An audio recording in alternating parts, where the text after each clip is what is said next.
ماشەڵڵا زۆر مەشغوڵی هیوادارم وا دەوامی یابێتی بازار یابێت. وەڵا زەرسە مەشغولیە و ئەو زە بەخۆ دەزانی ئەمێ باسی یۆرۆم بۆ بکەیت گەرمەوە باسی یۆرۆم بۆ کە یۆرۆ ئەی بەسەرسا ئەمڕۆ یۆرۆ بە چەندە لە بەرامبەر ئیڕۆ دقی بە 100 ئیڕۆ بە 100 بەرامبەر 102 دلارە لە بەرامبەرێکەشی بە 102 کەم درشە لە کوردستان بەرامبەر 102 دلارە بڵێ لە بازاری جیهانی بە چەندە 101 دلار و نیم لە مۆبایلەکە تا بۆرسەی تایە بڵێ نەبا سەیریکەم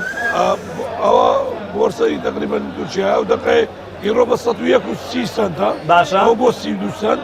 پاوەن بە 196 سنت یعنی لە بازارە بە 130 سنتە لە کوردستان بە چەندە لای تۆ 102 دلار ئەو جیاوازیە بۆ چیە گەڕێتەوە ئەو جیاوازیە دەکەڕێتەوە بۆەوەی زاروی عرض و طلب یان دەبینی ئیڕۆ زۆرە لە بازار زاروێ بە بەردەوامی 9 دلار هەرزانترە بەس ئەو فترەی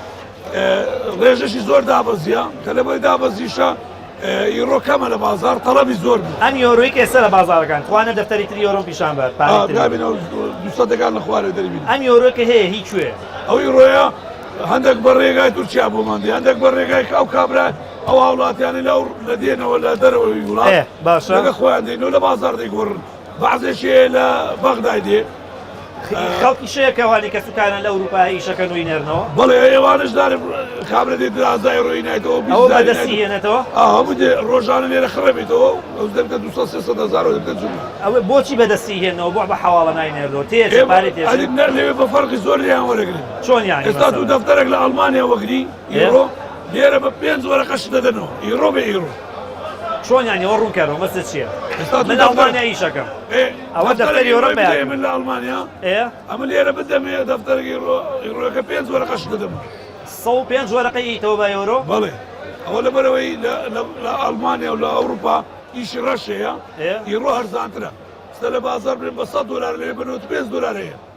خەڵک زۆربەی واکە بە فیزیکیەوە ئیشی ڕەش دەکەن ناتانەوە پارە بێخنە باق دەیفرۆشن لە دەرەوە بە هەرزانتر باش پارەکە دەنێرتە کێنەوانێ ئێستا یۆرۆ کڕن ئەوانەی ڕۆ دەکردن ئەوانەی تاجیرەکان بە عام وەیە سیارە دەینی هەیە مواد دەینی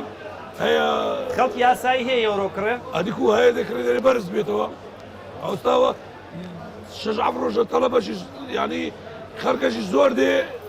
ئیڕۆ ئەگەر ڕۆژی 20 دەفتەرە فرۆشت بێ ئێستا 50 فرۆشی 50 زیاترش یعنی لە 300 زای کردوت بەڵێ ئەخە لەبەرەوەی دا لە 100ش بێتە خوارێ زیاتر داوازێ ئەوم ئاخر باشە بەس بە شەرتێ ئەو یۆرۆیی کە لە بازارەکانی جیهان هەیە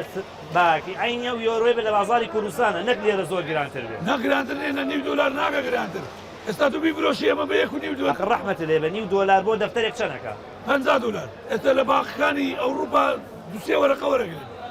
سویدی نەرویزی دانیمارکی پاوەن هەرچی پارەی دنیاە ئەوە پاوەندە ئەو بەریتانیاوەزیوە ئەو فڕەنکی سویسڕیە پارەی سویسڕایە ئەی کڕۆنی کڕۆنی لایە کڕۆن هەموو لایە ئەوە کڕۆن کڕۆنیش دابەزیوە سوید ئەوە نەرویز هەمووی دابەزیە زۆر سپاس کاکاس